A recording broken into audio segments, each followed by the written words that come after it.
Welcome to M&A Unpacked. This is the weekly show where we bring on experts in the MSP M&A, case studies from those who have gone through or going through the process, and top M&A and business minds to help you maximize the value of your MSP, whether you're buying, selling, or just trying to improve your business. And make sure to subscribe to the Kaseya YouTube channel so that you know Yeah. when new episodes drop, and you can even save the M&A Unpacked playlist for easy access. And today I am joined by Craig Fulton from Evergreen. Yeah. And this is, you are our second, this is your second appearance on the show, Craig. Yeah, it is. Thanks for having me, Mike. I appreciate it. Yeah, welcome back. And you are one of the first folks I recorded an episode with back.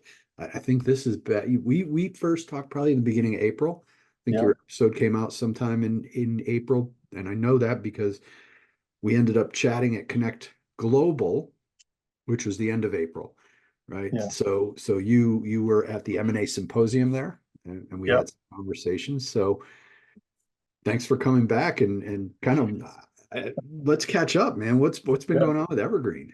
Yeah. Thanks, Mike. It's surprising to realize a lot has happened in 6 months since I saw you, and it was a great event. And we're excited to always sponsor Kaseya, and we're going to be sponsoring doing the same event at DattoCon, the Bark Tank. Awesome. Where we look at a business and provide a valuation live on stage. So Sydney Hawk is going to be joining. Um, but yeah, since then we've been real busy, Mike. We are on a path to 100 MSPs. Could happen this year. Going to be close, but definitely the first quarter of next year. Um, I just think the M&A market's hot, or the MSP market's hot. M&A inside of it is even hotter. We got down into Australia and New Zealand last year. Started calling in, closing our first business down there January 1. We now have 6 companies under ownership, one in Auckland. We got Canberra, Sydney, Gold Coast, another Sydney.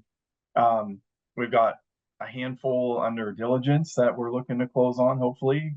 Close the year out down there with 10 businesses in the UK. We've added another one. We've got a couple we're working on diligence, like probably end up with 5 over there by the end of the year, and Canada as well, and the United States, just growing all over the place. And what's been great is just working with people, seeing people get that big financial reward for all the work they put in over the years. It's a lot of hard work building a company, especially IT, constantly changing. But yeah, and there's some details I could share too on top things I've seen, that we've really dug in, that are growing value. Because it, like, the most common question I get is, I hear there's a range, an EBITDA range, like, the valuation is based on EBITDA, and there's a range, 6 to 8x, or whatever the range is. You always want to know what's the difference.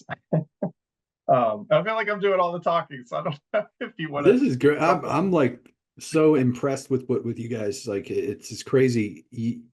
Yeah, how do you do this? First of all, Yeah, you guys are in Australia. Like, how do right. you? I can't imagine, it's hard enough to run a business in your own office, right? Like when you're there, like how do you do that? How do you expand to the other side of the world? Yeah, so I started visiting down there in 2010. Oh, wow. I was doing some business consulting, some user groups on software, um, and then there's some industry conferences that were going on down there, and I was going and speaking at those, and I just made a lot of good connections over the years. Like, one thing I tell people all the time is, um, I just feel like when people ask me to do something, I do it. If they call, I answer. If they email, I answer. And when I say I'm gonna do something, I do it. And that's helped me build a pretty good network of people. And so, I was able to just immediately leverage that, right? So just calling down in there, and I'll say I was just at an event over there, and it felt really good because everyone had heard of Evergreen. There was a little bit of a buzz that was exciting, because I have been calling into that region for a year at night, 6, 8, 9, 10 at night, 11 on Sundays, whatever it takes. Because, you know, having spent so much time down there, you know, it's not great operating in your own country. And then every time you want to speak to someone in the United States, you have to adapt to their time.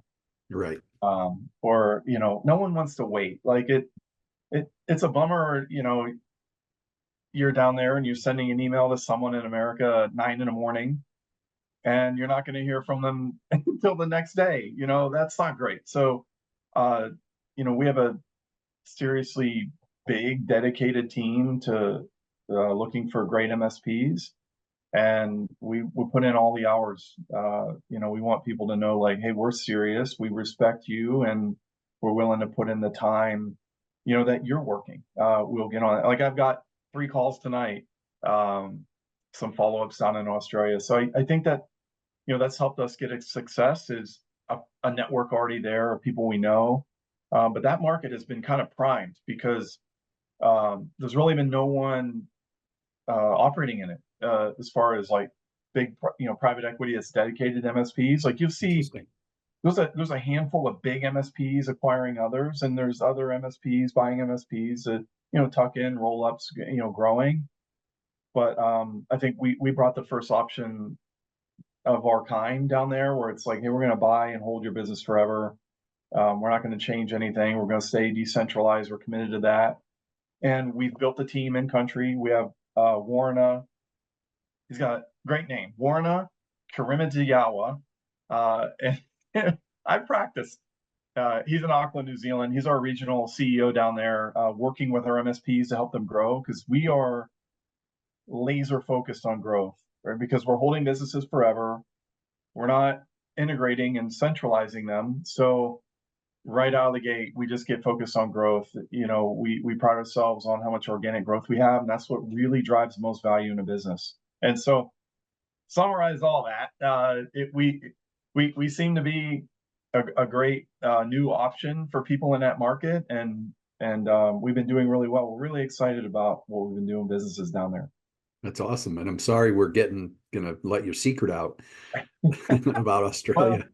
yeah, it did feel that way this last conference that happened down there. It was like, oh man, now everybody knows about us, Now and everybody now other knows. people are showing up. But you know, hey, you know, I think what's important more than anything, if you're a business owner, is you have a lot of options. Right. Yeah. And you You know, guys, so Evergreen brings a different thing to it, right? Like you hold the businesses, you don't integrate them. yeah, They're operating almost like they're operating like they continue to operate. right, So it's a different model, and there's other folks who are acquiring who do it differently, so that it yeah, gives everybody choices, which is great. But you hit on something that I want to back up and kind of underline is networking. yeah, You answer the phone, you are like, I know if I'm in a pinch and I need to record an episode and a guest canceled or something, I can call you because you're going to answer. And you did. You right away, you're back at me. yeah, And that is something really important. Buyers ask me and our team, what do I do to get out there? And get yeah. out there, right? You got, like, you know, I think a big part of the success we've had at Evergreen is being present in person. The this is the first year I've hit 1K status, if that says how much I've been traveling. Wow. I just got back from Australia. I'm heading over to Dublin next week, and then back to London, then back to London, and, you know, over to Orlando and down to Miami. And it's, you know, it's business is a personal thing in our market, right? Yeah, large enterprise business, that's when they say, hey, it's only business. But what we're doing is personal. People are building, you know, putting their life's work into this, and, you know, trading time with their family to do this. And it's real important. And we feel it is too. And so we want to show the respect, and, hey, let me just stand in front of you and let's have the conversation. We do a lot of Teams calls, but yeah, we go to a lot of events, because we want to get to know people. That's one of my favorite part. I got to meet 2 new businesses yesterday. I always love hearing people's journeys, but I'll tell you one thing: everybody's journey has, like, pain. Pain. You Yeah, know, yeah. it's like At some Oh, point, right? No remember matter that what. downturn in 2008, and then, oh geez, then the cloud, what were we going to do? And oh, I was worried I wasn't going to make payroll, and I got to manage these people, and it's painful, and so it's very personal, and we understand that, and we want to show the respect for that. Yeah, and what are you seeing now? It's September 4th today, 2024, as we're recording this. Yeah, And, inflation, economy, yeah, market crashes, and, predictions of doom and gloom are on everybody's minds right now. It's in the yeah. news. What are you seeing in the I MSP? yeah, and I think those things are all important for people to like think about their long-term planning, and what kind of risk they're willing to continue to work with. Um, what we're seeing is, I mean, things are obviously we're on the path to 100. I'm calling it. Um, People, I think people that stuff is starting to affect people. I mean, I've been running this company for 20 some years. I'm in my 60s. I'm ready. That's just the traditional retirement path. You see that. Yeah. But we do see all ages, people saying, I'm done. Like, I'm ready to de-risk. I want to get the financial reward now, have those options, but I want to stay on and continue to help something grow here until I'm ready for the next thing. Um, but all the conditions you just said, yes, I think that is impacting. Like, MSPs buying other MSPs, I have to go out and get a loan to do that. That has definitely slowed down.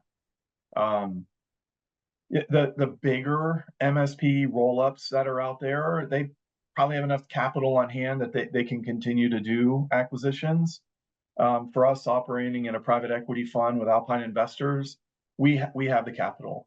So we're continuing on our same path we've always been on, actually doubling, tripling down, adding more people to our team out there looking for businesses. Um, but valuations are still the same. There's been no decline. We're still seeing the same valuations. I tell people all the time is if you think you're going to sell or you're on a path to sell, there's just things you got to start thinking about. One, your tax implications. Like, can't change your tax situation in the tax year, right? So, if you want to maximize what you're going to do, and you're thinking of selling next year, you better get working on it right now. You've got 3 months to get that sorted out, and get prepared for what's going to happen.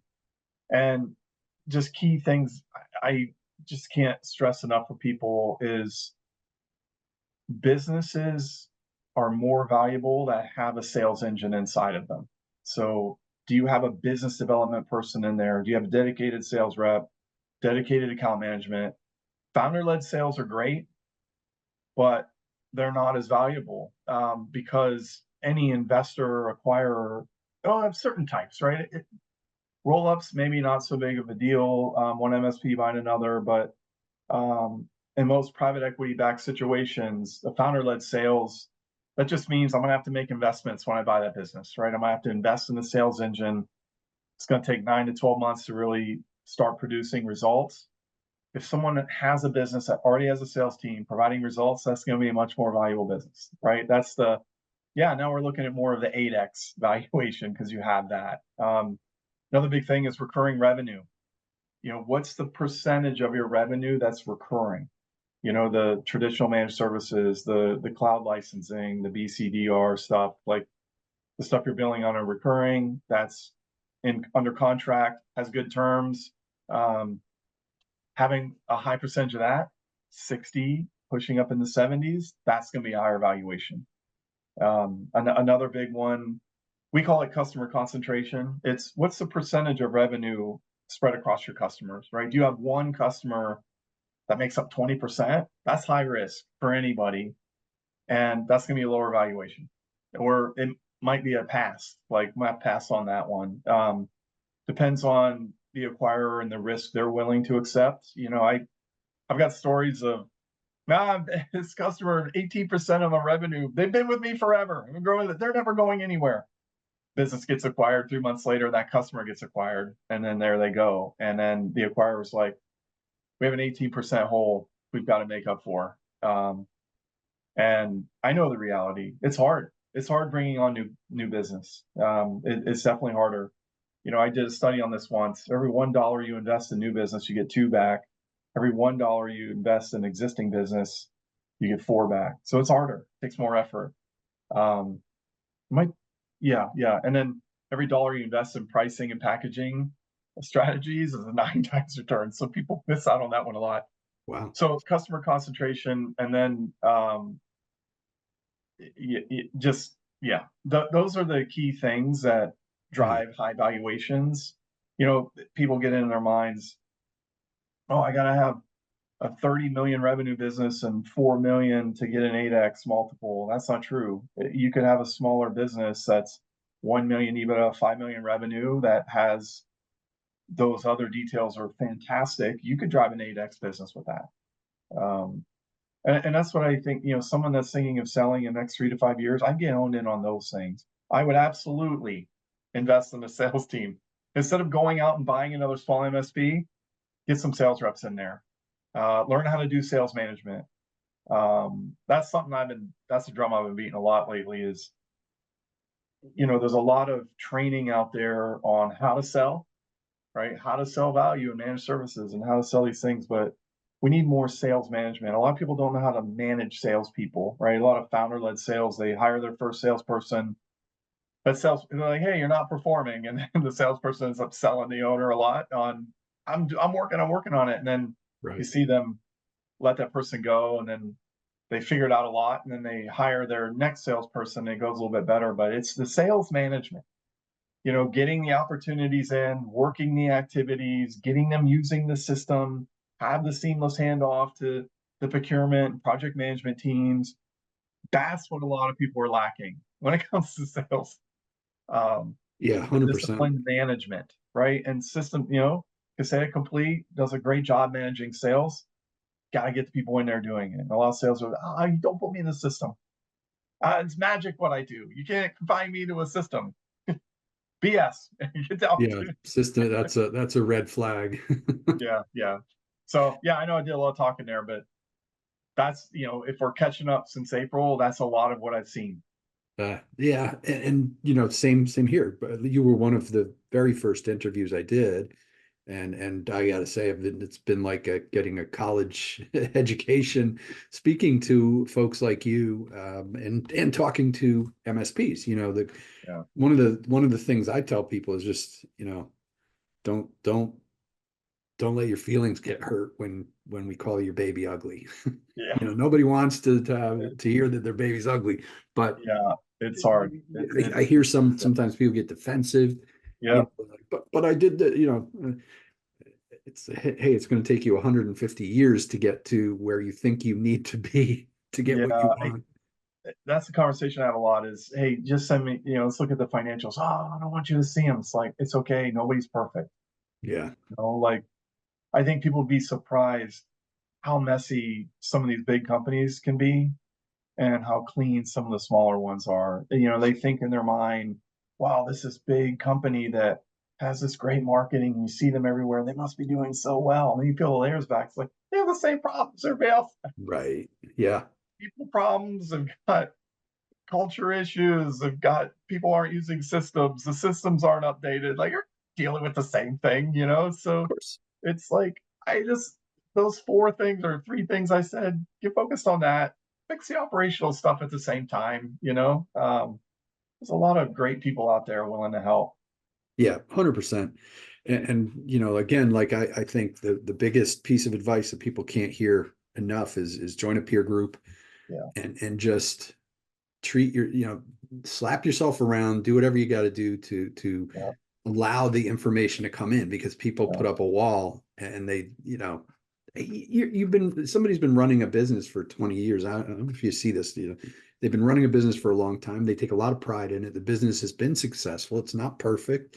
And then you start looking under the covers and you're pointing things out that are wrong, and they put up that wall and they go, yeah, the yeah, ones who, because I've been in that situation, as both a owner and as somebody looking into a business, and the more you're willing to kind of empty your cup and take in the advice, and the better you're going to be. yeah. I say, I'd say maybe the two most common things I see people get defensive about, like, do you have a pricing strategy? Are you doing price increases? What? It's like, hey, let's just talk about it. Like, Right. let's talk it through. Or, hey, do you have contracts for all of your customers? Do you have signed contract? Oh, no, hold on. It's like, Right. it's I don't okay. need them. Nobody leaves me. Yeah, it's like it's okay, but let's just work through it, right? Like Right. let's just prioritize what's important and work through it. And I ask people all the time, just or I tell them, ask the questions. Like going through a sale for most people is a one-time thing in their life. They're only going to do it once. Right. So don't be afraid to ask questions. If you don't know, don't think like, oh, these people do it all the time. Like, I don't want to ask them questions. Ask the question. I'm always asked the question, like, TTM, what's that? Trailing 12 months. I don't get it. What? Right. Today, 12 months back. Okay, thanks for answering that. Now I know what it is, right? Like, Right. because in the finance world, you're gonna throw a lot of acronyms around. A lot of acronyms. You have a lot of saying, structure and deals, and it's like there's gonna be all this stuff. Ask questions. Don't be afraid. Right. Yeah. Yeah. Never be afraid to say, what the heck is that? Am I supposed to know what it is? Yep. You know, It's a you have to do that. one-time thing for most people. So you guys have been killing it this year. I mean, what are some fun stories here? Like what's your favorite thing that happened this year, since last Yeah. time we talked? Um, Man, there's the personal thing. Like during doing all this travel, I got to go to New Zealand. It's been a dream of mine to fly fish there. And I got down there and I caught a brown trout. That was just what dreams are made of. Let it go. I'm a catch and release guy. Um, but that was a big for me. That's cool. Work. I took this up like 4 years ago, and it's hard. And that's another thing. Like anytime you run into a fly fisherman, you're gonna say, hey, "I'm just gonna watch." They always say, "I'm not good at this. Don't watch me." I say, funnest business thing has just been. It's the same kind of story, just how things come about. Like I go to a lot of conferences. I do a lot of the veterans meetups. So I'm there once, and I meet this guy, and we're both Marines, and we're sharing our stories. Then I see him at the next conference, and the next, and then at the recent conference, I'm talking about Evergreen to a business owner, and he's saying he's a senior tech in his company, not a business owner, but he's listening, and he hears, wait, Evergreen preserves the brand and the people and all this. So like, if a company gets acquired, the employees are protected. We're like, yeah, and he's like, I need to talk to the owner of my business, and like I never thought of that. Hmm. Like, yeah, I guess from the employee's perspective, it is a little scary when a business sells because it's what now what? Like, are you still gonna have a job? Is our team's gonna be merged together and have some redundancy? Um,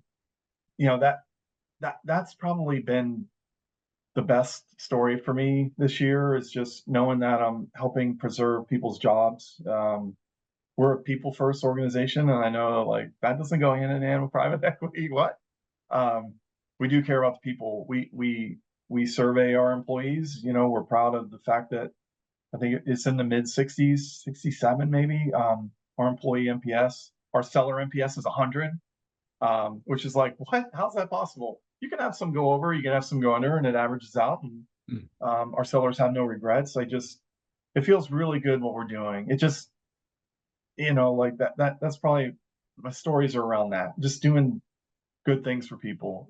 Our investors are educational endowments, pension funds, and we're helping them get shareholder value. We're helping people leave their legacy. We're helping them get future shareholder value. We're preserving jobs. We're growing jobs. It just feels good, especially what you mentioned earlier. Everything you see in the economy, it's like it could be woe is me, right? So it feels good to be a part of something that is a positive, bright spot through that. Love it. That's a great place to wrap up, Yeah, Craig. But on a positive note, love it. And, yeah, and I'll have to try fly fishing. I've kind of always wanted to try that. yeah.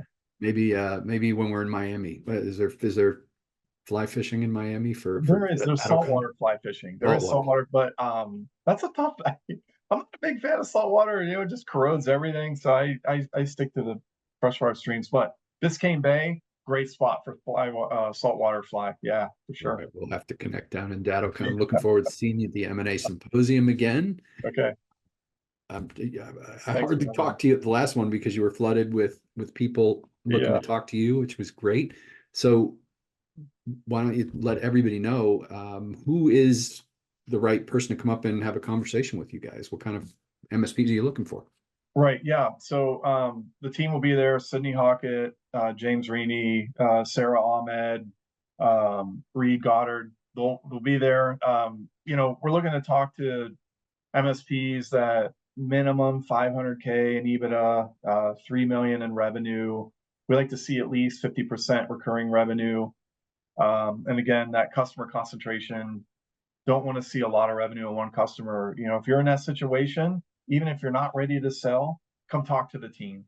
We're happy to have, you know, just hear out the details and give guidance, or look into financials and give some guidance on, you know, what's going to be important for a buyer. Happy to do that anytime. And people can always go to evergreensg.com. We're on LinkedIn as well, constantly handing out that guidance. You know, we want businesses to grow, and whether they sell to us or not, a healthy market is good for everybody. Awesome. And how do folks contact you directly if they'd like to? Yeah, they can email me and I email back. C Fulton at evergreensg, as in servicesgroup.com. Awesome. And I'll make sure to put that in the show notes. Yeah. And Craig, I can't thank you enough for taking the time out of your busy day to share with the MSP community. And for everyone watching, we thank you, and tune in every Monday on the Kaseya YouTube channel for another episode of M&A Unpacked. And if you're not yet a member of the M&A Concierge platform for MSPs, please make sure to apply today. It's an amazing platform and is 100% free for both buyers and sellers. See you next time, everyone. Thanks, Mike.